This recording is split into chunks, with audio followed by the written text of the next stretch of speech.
Dan kemudian akhirnya memutuskan langsung ke Jakarta. Langsung ke Jakarta. Makanya itu kenapa jauh dari orang tua itu? Iya, jadi nikah langsung ke Jakarta, nikah dulu terus ke Jakarta. Jadi saya nikah bulan Desember 2019, ke Jakarta bulan Januari 2019. 2009, sorry. Nikah Desember 2009, ke Jakarta Januari 2010. Kemudian langsung jadi PNS. Kemudian kan kalau jadi PNS berarti cukup lama nih, 4 tahun. Tapi itu berarti sambil usaha juga? Iya, belum ya. Ya sambil usaha, tapi usaha kecil-kecilan lah ya. Ya sejak kuliah saya udah berwirausaha, tapi ya kecil-kecilan. Jadi broker desainer cover misalnya. Jadi broker desainer cover itu karena saya penulis, saya kenal penerbit, saya tahu dari penerbit harga untuk bikin cover itu 750.000. Teman saya di Jogja dikasih 100.000 aja udah sujud syukur tuh. Orang lain biasa ngasih 100.000, saya kasih 150.000 udah suntangan tuh teman-teman saya gitu. Padahal saya dapat lebihannya 600.000 gitu. Jadi sebagai broker aja gitu awalnya. Dan sebetulnya keputusan untuk menikah itu lucu juga gitu. Sebelum saya menikah, orang tua saya sendiri, ayah saya bilang bahwa oke, kamu boleh nikah tapi penghasilan kamu minimal 4,5 juta waktu itu ya, tahun 2008. 4,5 juta itu kalau nilai fluktuasi nilai inflasi kurang lebih 5 sampai 7% gitu. Berarti kan udah hampir 100% gitu ya hari ini gitu ya. Berarti udah 2 kali lipat tuh, berarti 9 juta. Sekarang ibaratnya ayah saya memberikan challenge gitu, boleh kamu nikah tapi gajinya 9 juta untuk fresh graduate hari ini gitu. Ya susah nyari kerja yang langsung gajinya 9 juta karena fresh graduate mungkin UMR lah, atau misalnya di atas UMR beda sedikit gitu ya. Tapi ayah saya dulu ngasih challenge itu dan saya dapat. Tahun 2008 itu gaji saya udah sekitar 5 jutaan. Jadi kerja di satu perusahaan konsultan, saya punya gaji, kerja di kampus, saya juga digaji. Jadi double dari situ saya udah dapat hampir 5 juta gitu gaji saya di tahun itu. Nah tapi karena ada challenge lain, kamu hanya boleh nikah kecuali PNS, jadilah PNS. Dan gaji CPNS itu cuma 1.800.000. Jadi bisa dibayangkan terjun bebasnya. Terjun bebasnya adalah ya udah. Ketika pindah ke Jakarta saya cuma sewa rumah, hanya bisa bayar setengah tahun, cuma bisa beli karpet, kasur busa, kipas angin, kompor gas, dan magicom. Itu aja harta kekayaan saya. Ditambah ini sapu lidi buat bersih-bersih. Yang lain tuh baju masih digantung tanpa lemari dan lain sebagainya. Itu harta kekayaan saya. Jadi pernah juga mengalami momen-momen uang tinggal 20.000 lagi, makan cuma sama tempe doang gitu ya, padahal gajian tinggal masih seminggu lagi. Pernah juga, tapi ya life must goes on gitu ya waktu itu, dan terjalani juga gitu. Saya pikir semua orang pasti mengalami fase-fase itu gitu. Waktu itu berarti waktu di LIPI ya? Terus akhirnya ketika itu akhirnya baru memutuskan untuk usaha yang lain di Jakarta atau gimana? Istri saya duluan sebetulnya yang usaha. Jadi istri, karena Rizka ini punya basic desainer, dia interior designer. Saya lebih ke mengarahkan kemampuan istri aja dulu. Jadi bikinin satu biro desain gitu, satu studio yang menerima pekerjaan dari luar gitu, baik desain interior, desain grafis dan lain sebagainya. Jadi sebetulnya ya pemahaman dan pengetahuan tentang bisnis ya sudah ada lah sejak SMA, sejak kuliah saya udah mulai berwirausaha. Nah dari situ, tapi kan saya sendiri sebagai PNS nggak bisa berwirausaha gitu, nggak boleh gitu. Boleh sih nyuri-nyuri tapi akhirnya kan ya mulai menghasilkan gitu dari situ. Tapi pada akhirnya harus diputuskan itu, hidup ini nggak bisa kita berada di wilayah yang aman gitu, kita merasa bahwa dua-duanya aman nih, dua-duanya bagus nih. Enggak, kita harus memutuskan sesuatu. Dan akhirnya saya putuskan untuk masuk total ke dalam dunia bisnis di tahun 2014 akhir. Kalau belajar bisnis berarti learning by doing gitu? Learning by doing. Bener-bener nggak ada buku-buku baca? Bener nggak ada, learning by doing. Saya waktu SD udah bisnis. Apa tuh? Bisnis saya punya adik 2, adik saya yang langsung Farah namanya, itu selisih 1 tahun sama saya. Terus adik saya yang kedua namanya Putih, itu selisih 4 tahun sama saya. Jadi saya kelas 5, Farah kelas 4, Putih kelas 1. Nah, waktu itu saya lihat di SD itu kan banyak yang jualan gambar itu. Gambar yang outline doang untuk diwarnai. Temen anak-anak kelas 1, kelas 2 pada beli itu kan. Wah, ini pasar yang menarik nih. Tapi gambarnya cupu semua, cuman Doraemon gitu, terus Mickey Mouse. Padahal waktu itu yang digandrungi adalah Dragon Ball gitu, Power Rangers. Saya pikir saya mau bikin gambar gitu, tapi hal yang sama tapi gambarnya Power Rangers, Dragon Ball. Tapi gimana caranya saya nggak bisa gambar. Akhirnya saya beli poster, saya kumpulin uang untuk beli poster, saya jiplak poster itu, terus saya fotokopi, ngumpulin uang 500 rupiah, saya fotokopi, marginnya 50%, nah jadi naik 100%, jadi 2 kali lipat. Tiap kali modal 500, saya bisa dapat untung 500 juga. 300 buat saya, 100 buat Farah marketingnya, sama buat Putih yang ngejualin ke anak-anak kelas 1. Nah di cetakan kedua, udah naik cetak 2 kali kan, di cetakan kedua saya udah bisa modalnya 1000 tuh, berarti menghasilkan 2000. SD udah begitu, SMA lain lagi, bisnis saya bisnis komputer, jadi saya ngerakitin komputer buat orang. Jadi ada jiwa di dalam diri saya, ada jiwa ini sebenarnya, jiwa broker gitu. Jiwa broker. Dulu saya SMA di pesantren lah di Garut ya. Jadi di Garut tuh nggak ada toko komputer, ada satu-satunya toko komputer cuma bisa ngeprint doang. Jadi orang beli komputer itu ke Bandung, komputer rakitan. Saya orang Bandung. Suatu kali saya beli komputer, ada teman saya dari Garut main ke rumah. Wah bagus komputernya. Yang dia sebut bagus itu karena di komputer saya ada gamenya Need for Speed. Nah dia orang kaya kan, dia bilang, wah saya mau beli komputer kayak gini yang ada Need for Speed-nya. Saya tahu beli komputer itu waktu itu 2.750.000. Masih inget? Ayah saya beliin gitu. Terus saya bilang ke teman saya, oke saya bisa nih bikin komputer persis kayak gini, harganya 3.500.000. Dibeli sama dia 3.500.000. Udah untung 750. Dari 750 waktu itu. Nah ketika satu berhasil, yang lain pada pesen. Ketika udah pada pesen, saya merasa harus punya kemampuan merakit komputer. Terus saya rusakin deh komputer saya datang ke ke tempat servis, saya belajar sama tukang servis itu. Seharian sama tukang servis, 2 hari kali makan di situ, liatin dia kan. Sampai kelas 2, kelas 3 SMA tuh saya udah punya karyawan, temen saya sendiri, untuk kalau beli belanja barang ke Bandung, terus dirakit. Pada akhirnya saya cuma tinggal liatin doang.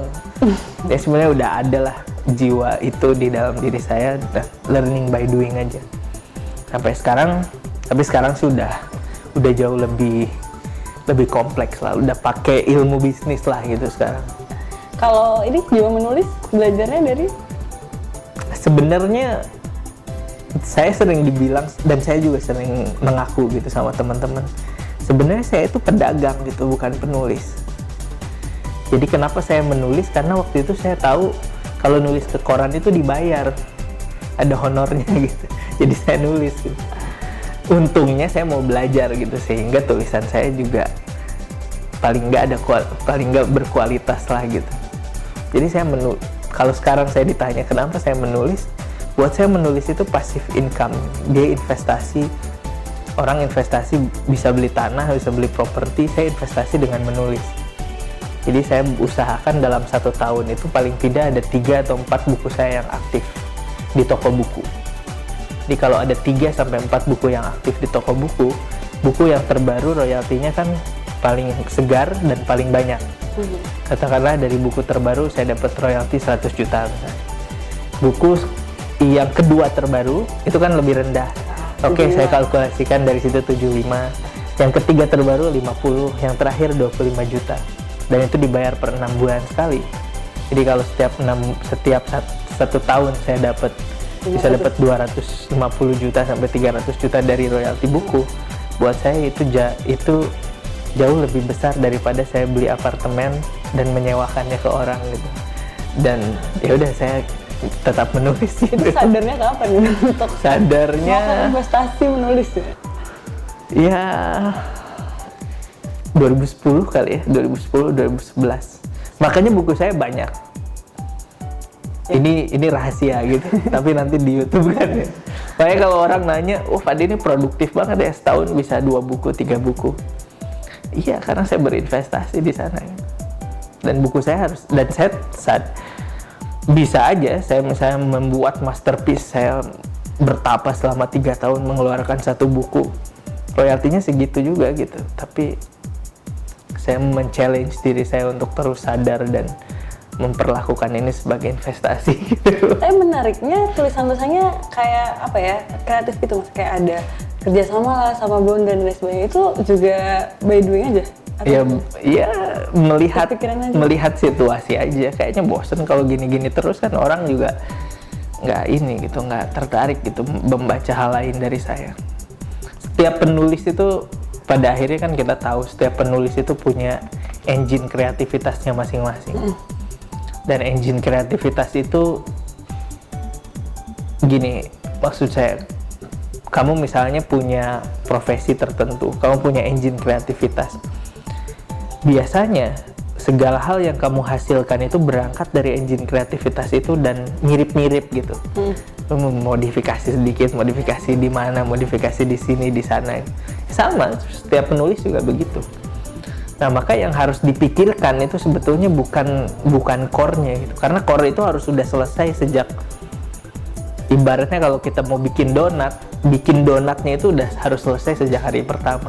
Sisanya adalah hari ini bikin donat vanila, besok bikin donat topping coklat, besok lagi bikin donat isi abon misalnya.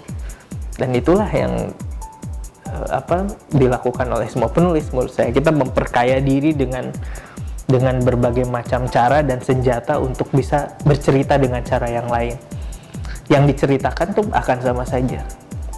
Oke, terus kayak kalau misalnya orang banyak bilang kalau orang pintar nulis biasanya karena dia banyak baca. Kalau menurut Bapak gimana? Ya benar banget.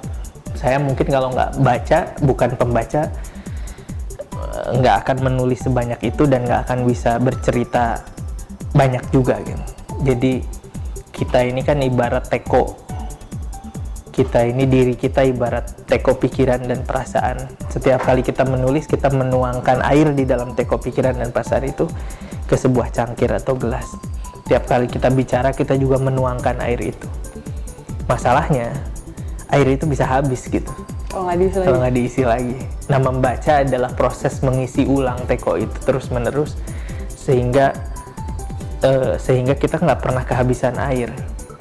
Bisa aja, dan semakin banyak bahkan bacaan, semakin banyak jenis yang kita masukkan ke dalam diri kita punya semakin banyak pilihan rasa gitu. Kita pilihan cara berekspresi, cara bercerita gitu. Kalau bacanya itu aja, ya udah, yang diomongin juga itu aja. Tapi kalau pilihannya banyak, kita akan mengatakan ini tapi dengan cara ini. Kita akan bilang ini tapi dengan cara itu. Ada jadwal khusus nggak untuk baca setiap hari? Nggak ada sih. Tapi pasti baca setiap hari? Pasti baca. Dan sekarang saya sudah menjadi pembaca yang sebetulnya kurang bagus gitu. Saya sudah jadi pembaca yang scanning dan skimming aja gitu. Karena proses membaca saya sudah dihabiskan waktu kuliah mungkin. Jadi waktu kuliah saya sudah cukup banyak membaca gitu, dan karya-karya utama dari pemikir-pemikir dunia saya baca gitu, sehingga kesininya itu sudah bisa tahu gitu dia mau ngomong apa, isinya apa. Yang kita pelajari dari buku baru adalah dia memakai cara ungkap apa untuk menyampaikan sebuah ide yang sebetulnya ide itu bukan ide yang baru, tapi cara ungkapnya yang baru. Nah, yang kita curi dalam tanda petik adalah cara ungkapnya, bukan isinya, karena isinya itu pasti sudah diajarkan sejak zaman dahulu kala itu wisdom itu ya sama aja gitu begitu. Ada target baca? Maksudnya kayak 1 bulan harus berapa buku? Nggak ada. Waktu kuliah? Waktu kuliah mungkin ada. Waktu kuliah saya terselamatkan karena saya ada di sebuah gerakan mahasiswa gitu dan punya senior yang rajin baca. Bahkan senior di Jogja itu ada satu hal yang unik gitu ya. Intelektualitas itu dilihat dari seberapa banyak buku yang dia punya. Meskipun buku itu nggak dibaca gitu. Iya, betul. Nah, tapi itu membantu saya waktu itu untuk keep up gitu dan terus punya buku baru, terus punya bacaan baru, terus memperkaya referensi karena di organisasi waktu itu berlomba dengan beberapa temen yang terus beli buku juga gitu. Kalau sekarang sih sudah nggak punya target baca, tapi setiap bulan saya selalu punya banyak bacaan baru gitu, banyak buku baru. Kalau tokoh inspiratif yang paling berpengaruh atau buku mungkin ya yang paling berpengaruh di hidup Mas Pak ada? Kalau penulis Indonesia saya banyak terpengaruh sama Cak Nun sebenarnya, sama MH Ainun Najib. Okay. Jadi cara saya berpikir, cara saya mengekspresikan sesuatu banyak terpengaruh sama Cak Nun karena dari SMA mungkin saya banyak baca buku-bukunya, dengarkan ceramah-ceramahnya. Kalau dari luar negeri, saya banyak baca buku-buku Jostein Gaarder. Terus ya banyak buku lain lah. Meskipun all time favorite buku saya favorit sepanjang masa mungkin buku yang saya baca bukan bukunya Jostein Gaarder tapi bukunya Exupéry gitu, judulnya Little Prince, Pangeran Kecil. Antoine de Saint-Exupéry. Itu buku yang sederhana, imajinatif, tetapi punya perenungan yang sangat dalam. Kalau titik terendah dalam hidup waktu usia 20-an sampai sekarang apa? Kapan? Titik terendah banyak ya. Kita harus punya banyak low points untuk punya banyak high points gitu. Okay. Kalau punya satu low points, mungkin juga hanya punya satu high points gitu. Banyak dalam hidup saya ketika menikah, ternyata menikah itu tidak semudah yang kita bayangkan gitu menjalaninya gitu. Ketika sebelum menikah itu serasa akan menyelesaikan banyak persoalan. Oh ternyata setelah menikah itu membuka banyak persoalan. Memulai banyak persoalan. Di dunia kerja banyak low points-nya gitu. Ketika usaha gagal misalnya, atau ketika merasa menurut saya daya dorong kita dalam hidup ini justru karena low points. Jadi kita punya alasan untuk melompat karena kita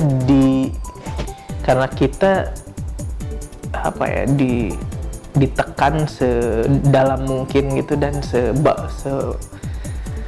sebawah mungkin gitu. Salah satu contohnya kejadian apa? Salah satu contohnya yaitu yang tadi saya ceritakan, pernah dan saya tuliskan juga di buku Rumah Tangga kalau nggak salah. Pernah suatu kali di tahun 2010 mungkin, awal-awal 2010 atau pertengahan 2010, saya baru menikah beberapa bulan, istri saya sedang hamil. Kami duduk berdua di sebuah karpet di rumah kontrakan yang cuma dibayar setengah tahun saja. Kita cuma punya kipas angin, kompor gas, magicom, dan sapu lidi tadi.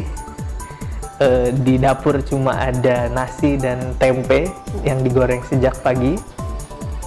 Di saku cuma ada uang Rp20.000. Sementara gajian masih masih 2 minggu lagi. Tapi suasana tetap romantis karena angin sepoi-sepoi menerpa pohon mangga di depan rumah, menjatuhkan daun ke halamannya. Ya itu salah satu low point ya.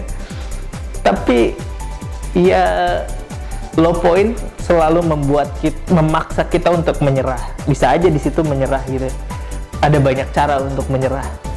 Misalnya nelfon orang tua terus bilang, aduh ternyata saya nggak bisa menjalankan rumah tangga ini, minjem uang dong 1 juta gitu aja. Tapi saya tidak memilih cara itu gitu. atau bisa aja jadi berantem misalnya sama istri gitu. Ya akhirnya kita dialirkan oleh peristiwa lain gitu dalam hidup ini. Saya ingat waktu itu keesokan harinya saya tetap ke kantor gitu, dan saya kasih istri saya uang 20.000 untuk jaga-jaga. Saya ke kantor naik motor, bensin masih ada, motor masih ada, nggak tahu apa yang akan terjadi, pokoknya ke kantor aja dulu. Sudah ada rencana di kepala bahwa kalau tidak ada hal luar biasa terjadi sampai sore, malamnya saya telepon ayah saya gitu, dan ya minjem duit lah gitu ya. Tapi malu sebagai laki-laki tuh, itu satu keputusan besar lah gitu. Tapi selalu ada keajaiban. Siang-siang jam 11 gitu ada email masuk ke saya baca dari penerbit. Jadi isinya adalah permohonan maaf bahwa ada royalti yang telat dibayarkan selama 1 tahun. Oh banyak dong. 1 tahun. Saya ingat banget waktu itu dari Gagas Media, jadi terima kasih Gagas Media pernah menyelamatkan hidup saya gitu ya. Jumlahnya 26 juta, banyak juga itu. Iya, betul. Padahal bukunya udah saya lupakan karena bukunya terbit tahun 2008 dan saya pikir udah low gitu ya. Udah nggak selling gitu mungkin. Terus saya dapat royalti 26 juta. Dan dari situ saya jam 1 udah masuk transferan uangnya gitu. Saya pulang sebagai kesatria yang menang perang gitu ya. Saya pulang buka pintu, senyum sama istri, ayo kita beli lemari, beli TV, beli segala macam gitu. Dan ya hidup jadi lebih baik gitu ya sejak saat itu.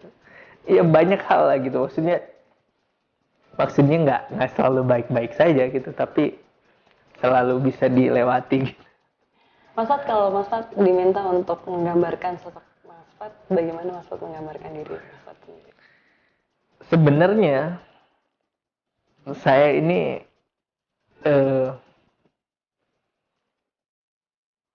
saya nggak tahu, saya ini dreamer sebenarnya, saya pemimpi. Sebagai pribadi saya pemimpi. Saya ini orang yang mungkin kalau tidak jadi penulis dan jadi pengusaha, saya akan jadi peramal atau dukun gitu. Karena saya percaya hal-hal yang imajinatif, hal-hal yang besar, hal-hal yang mustahil gitu ya. Tapi justru itu yang membuat saya terus bergerak gitu. Tapi kalau diminta menggambarkan sisi lain, saya sendiri adalah pencerita. Saya storyteller. Makanya saya mungkin sekarang melakukan banyak hal. Saya bisnis, saya bergerak di dunia aktivisme juga. Saya masih dianggap intelektual juga gitu. Masih aktif diundang sebagai pembicara dan lain sebagainya, menulis. Tapi pada dasarnya mengerjakan semua hal itu, saya diminta orang untuk bercerita. Saya diberi kemampuan gitu oleh Tuhan itu untuk mengajak orang melihat cerita ini dari cara lain gitu, dari perspektif lain, dari sudut pandang lain. Mungkin karena kebiasaan saya melamun dan kebiasaan saya mengarang itu. Makanya kalau saya nggak jadi penulis atau nggak jadi pengusaha, mungkin saya akan jadi dukun. Untuk meramal. Untuk meramal gitu. Karena saya percaya hal-hal yang absurd gitu. Oke, kalau pesan untuk pemuda-pemuda Indonesia tentang untuk menghadapi quarter life crisis, ada satu pesan dari tadi saya bilang bahwa yang mempengaruhi. Saya belum pernah ketemu Cak Nun. Kalaupun saya datang di acara-acara beliau, ya cuma dari jauh aja gitu. Banyak kesempatan untuk bisa ketemu beliau gitu, tapi sejauh ini saya memilih untuk saya begini dulu, saya jadi murid jarak jauh dulu gitu. Saya sudah mengagumi Cak Nun sejak SMA, mungkin semua bukunya sudah saya baca, semua ceramah-ceramahnya saya lihat. Ada satu pesan yang nempel di kepala saya waktu itu. Di satu albumnya, di satu kasetnya itu dia bilang bahwa kita ini, ya dengan bahasa khas Cak Nun tentu saja, kita ini seringkali ini jadi batu atau besi sehingga gampang dipecahkan, gampang dipatahkan. Seharusnya kita lentur seperti pegas meskipun masih bisa dibakar kan. Kalau dibakar akan meleleh, maka mencair kan. Kalau mencair jadilah air. Air tuh nggak bisa dilukai, nggak bisa dipukul, nggak bisa ditendang gitu. Tapi air bisa dibendung. Kalau air dibendung, dia bisa dipanasin. Dipanasin bisa menguap. Kalau air dibendung jadi udara, jadi gelombang. Dan kalau udah jadi gelombang bisa jadi cahaya. Kalau udah jadi cahaya bisa menerangi siapa saja. Nah kadang kita dalam menjalani hidup ini berpikir bahwa kita adalah faktor yang akan mengubah dunia luar. Sehingga kita jadi keras gitu. Struktur hidup kita, struktur diri kita tuh jadi keras. Karena dunia luar yang harus diubah. Padahal sebenarnya mungkin dunia luar yang mengubah kita. Kitanya yang harus menyiapkan diri menjadi struktur yang bisa berubah-ubah.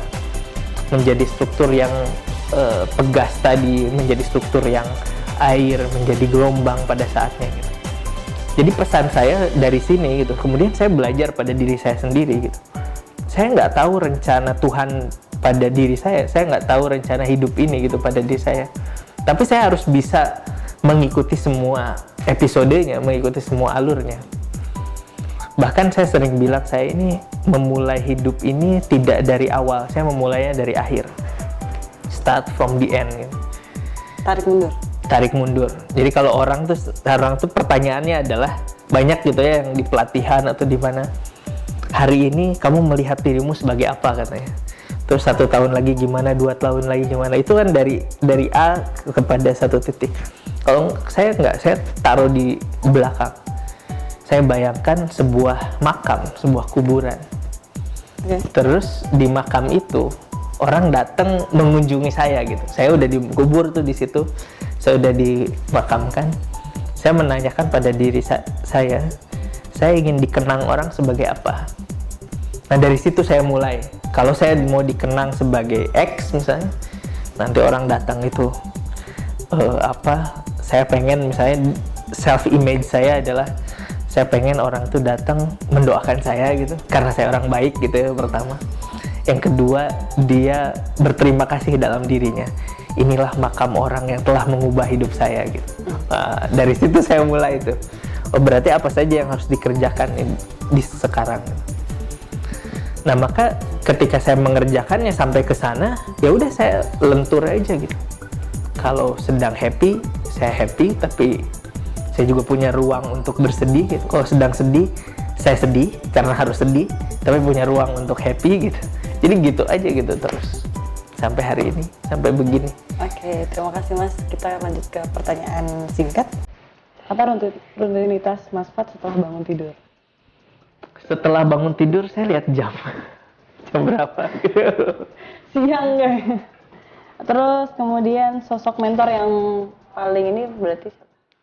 Sosok mentor banyak mentor dalam hidup saya. Yang paling menginspirasi, susah jawabnya. Tapi ada orang yang mengajarkan saya menulis, namanya Bambang Kianis. Cukup mengubah hidup saya di masa muda saya. Itu waktu usia SMA. Kemudian ketika ada waktu kosong misalnya 1 jam dalam sehari, apa yang Mas lakukan? Main game. Oke. Kemudian buku yang paling berpengaruh dalam hidup? Buku yang paling berpengaruh dalam hidup, Seven Habits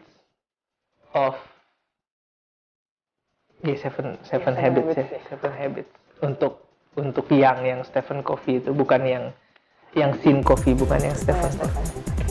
Siap, terima kasih Mas. Terima kasih.